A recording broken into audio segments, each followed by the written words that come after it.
बिस्मिल्लाहिर्रहमानिर्रहीम, अस्सलाम वालेकुम। मैं हूं मखदूम शहाबुद्दीन। 25 जुलाई 2025 जुम्मे का दिन। नाज़रीन किराम, आलमी मंजरनामे से कुछ बड़ी अहम तरीन डेवलपमेंट्स हैं। रूस यूक्रेन जंग में रूस ने नई क़यामत ढा दी है और अमेरिका और नेटो पर बिजलियां गिरी हैं, क्योंकि रशिया अब आगे से आगे बढ़ता जा रहा है। लेकिन इसके साथ यूक्रेन के सरप्राइजेस भी जारी हैं। इसी सब में एंट्री दी है तुर्किया के सदर रजब तैयब एर्दोआन ने।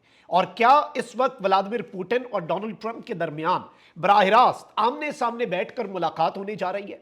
क्योंकि जो गुज़श्ता इन दोनों की टेलीफोन कॉल थी वो तो नाकाम हुई, और उस टेलीफोन कॉल के चंद घंटों के बाद रूस जो है वो यूक्रेन पर चढ़ दौड़ा था।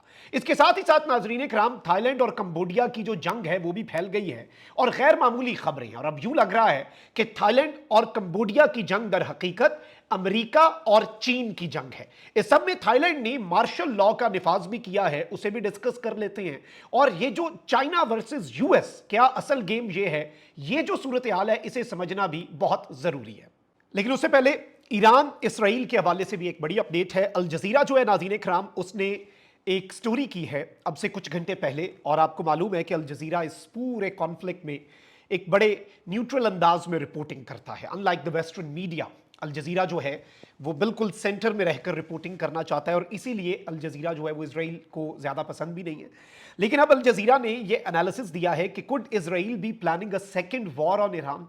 क्या इस वक्त इजराइल जो है वो ईरान पर दूसरी जंग मुसल्लत करने जा रहा है?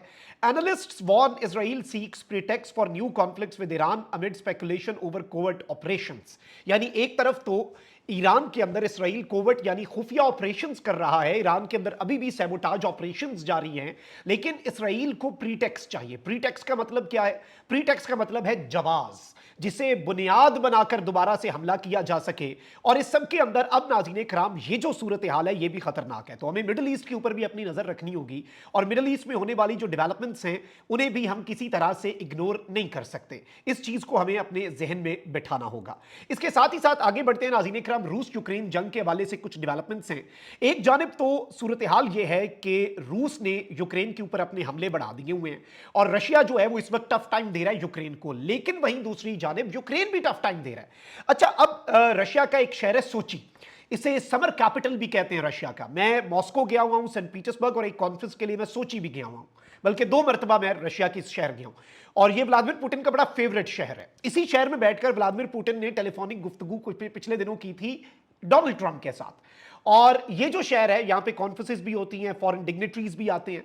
तो ये जो सोची शहर है, यहां पे बैठ के व्लादिमीर पुतिन और ट्रंप की कॉल हुई थी, और उसके बाद व्लादिमीर पुतिन ने इसी शहर में बैठकर ऑर्डर दिया था यूक्रेन को तुन के रखने का, सबसे बड़ा हमला यूक्रेन के ऊपर करने का।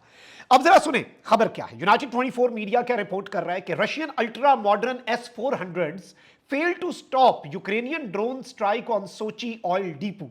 सोची शहर का जो ऑयल डिपो है उस पर यूक्रेन की ड्रोन स्ट्राइक रोकने से रूस का अल्ट्रा मॉडर्न और तबाहकुन S-400 मिसाइल डिफेंस सिस्टम जो है वो नाकाम रहा है। यानी उसने फ्यू किलोमीटर्स अवे फ्रॉम जहां पर व्लादिमीर पुतिन बैठता है, उस जगह से चंद किलोमीटर दूर सोची में जो ऑयल डिपो है उसके ऊपर स्ट्राइक की है और उसे तबाह किया है। तो बदले में ग्लाइड बॉम्ब्स जो हैं वो रशिया ने चलाना शुरू कर दिए हुए हैं। और रशिया की तरफ से ये जो ग्लाइड बॉम्ब्स का चलना है ये बहुत खतरनाक मूव है, क्योंकि रूस इस वक्त टैक्टिकल न्यूक्लियर हथियारों तक की डिस्कशन रशिया के अंदर चल रही है। तो अमेरिका ने भी कुछ जराए के मुताबिक 2008 के बाद से पहली मर्तबा अपने जो न्यूक्लियर वॉरहेड्स हैं वो ब्रिटेन के अंदर, बर्तानिया के अंदर भी डिप्लॉय कर दी हैं। यानी अमेरिका भी वर्स्ट केस सिनेरियो के लिए तैयार है। लेकिन यह चीज इंपॉर्टेंट है कि Ukraine deep inside Russian territory strikes करने में किसी हद तक कामयाब हो रहा है। और अब तो ट्रंप जो है उसके हवाले से वेस्टर्न मीडिया, अपना यूएस मीडिया कह चुका है कि उसने ज़ेलेंस्की को कहा कि भाई तुम मॉस्को और सेंट पीटर्सबर्ग पे मिसाइल मारो। और अब वो मिसाइल कैसे मारे? वो मिसाइल फिर दिए जाएंगे। और यही चीज जो है ये रशिया को खटक रही है, यही चीज जो है ये रूस को इस वक्त बॉदर कर रही है। और रशिया ने बड़े पैमाने पर जो टेक्सटाइल फैक्ट्रीज, कुछ भी नहीं, रेजिडेंशियल बिल्डिंग, हर चीज, जो चीज सामने आ रही है वो व्लादिमीर पुतिन का रूस जो है उस पर तबाही फेर रहा है। ग्राउंड फोर्सेस जो है वो भी आगे बढ़ रही हैं। लेकिन एक एरिया में एक और अनप्रेसिडेंटेड चीज हुई है, और ये इस जानिब इशारा है कि यूक्रेन को जो रीइंफोर्समेंट और मदद पहुंच रही है वेस्ट की तरफ से वो भी बढ़ गई है।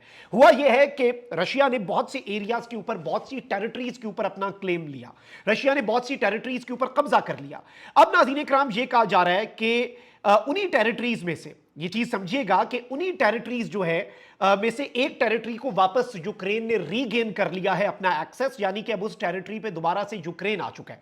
तो इसे भी यूक्रेन अपनी एक बड़ी फतह कह रहा है। लेकिन इसके साथ ही साथ तुर्की के सदर रजब तैयब एर्दोआन जो है उन्होंने कहा है कि वो रशिया के पुतिन और अमेरिका के ट्रंप के साथ बात करेंगे इसी हफ्ते, और वो एक्सप्लोर करेंगे पॉसिबिलिटी कि जी दोनों लीडर्स जो हैं वो इस्तांबुल के अंदर आए, और ट्रंप भी आए इस्तांबुल में, पुतिन भी आए, और तुर्की जो है वो इन दोनों के मुज़ाकरात को फैसिलिटेट करे। बाय द वे, इससे पहले भी रशिया यूक्रेन मुज़ाकरात टर्की ने किए फैसिलिटेट, उनमें सिर्फ कैदियों के तबादले पर बात हुई और लाशों की तबादले पर बात हुई, और बाद में भी अभी ये कहा जा रहा है कि एक और राउंड में भी इसी पर बात हो रही है, बाकी डेडलॉक ही डेडलॉक है।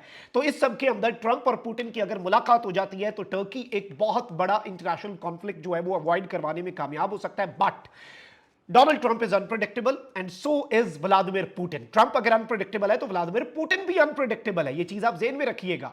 तो इस चीज को भी हमें इग्नोर नहीं हम कर सकते कि व्लादिमीर पुतिन और डोनाल्ड ट्रंप अगर इनकी मुलाकात होती है तो या तो इसमें से कुछ बहुत अच्छा निकलेगा, या तो इसमें से कुछ बहुत भयानक भी निकल सकता है। दोनों जज्बाती हैं, यानी दरमियानी राह कोई नहीं है ना, डिप्लोमेसी नहीं है। तो ये दोनों जो है इनकी मुलाकात जो है इसके ऊपर हमारी नजरें होंगी, क्योंकि ये एक पूरी जंग जो है उसे फ्यूल कर सकता है।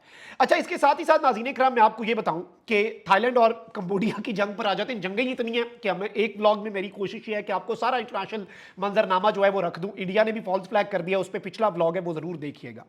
अच्छा, अब नाज़रीन इकराम खबर ये आ रही है कि थाईलैंड जो है उसने मार्शल लॉ नाफिज कर दिया है अपने बॉर्डर प्रोविंसेस के अंदर, और कंबोडिया के साथ गुज़श्ता रोज शुरू होने वाली सरहदी झड़पों के बाद थाईलैंड के 8 सरहदी इजला हैं उनमें मार्शल लॉ नाफिज कर दिया गया है। थाई फौज की बॉर्डर डिफेंस कमांड के कमांडर जो हैं उन्होंने एक बयान में कहा कि सूबे चंथाबोरी के 7 इजला और तराट के एक जिले में मार्शल लॉ नाफिज किया है। थाईलैंड के कायम मकाम वजीर आजम ने कंबोडियन फौज के साथ बढ़ती सरहदी झड़पों पर खदशा जाहिर किया और कहा कि झड़पें जो हैं वो अब जंग की तरफ बढ़ती जा रही हैं। गैर मुल्की मीडिया के मुताबिक थाईलैंड और कंबोडिया के दरमियान गुज़श्ता रोज शुरू होने वाले सरहदी तनाजे में अब तक 16 अफराद की हलाकत और मुतअद्दिद के जख्मी होने की इतलात हैं। कशीदगी के बायस थाईलैंड के सरहदी इलाके से तकरीबन 1 लाख से ज्यादा लोग जो हैं उन्हें महफूज मकामात पर नकल मकानी भी करवा दी गई है। कंबोडिया में भी 10,000 अफराद को सरहदी इलाकों से महफूज मकामात पर लाया गया है।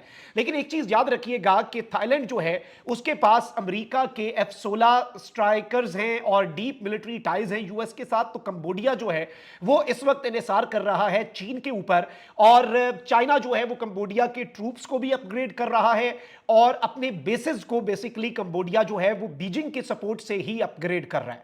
तो इस वक्त नाज़रीन इकराम यूं लग रहा है कि ये भी दो नेबर्स की जंग नहीं बल्कि ये दो बड़ी आलमी ताकतों का एक और प्लेग्राउंड बन सकता है।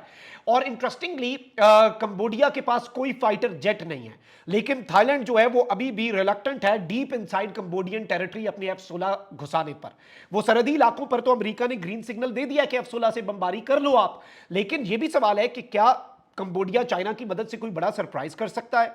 क्या साउथ ईस्ट एशिया जो है वो अगला बैटल ग्राउंड बनने जा रहा है for America versus China war? और किसकी ग्रिप जो है वो इस रीजन के ऊपर मजबूत होगी, वो इस कॉन्फ्लिक्ट से बहुत कुछ जो है वो क्लियर हो जाएगा। इस चीज को भी आप जहन में रखिएगा। कमेंट सेक्शन में राय का इजहार जरूर करें।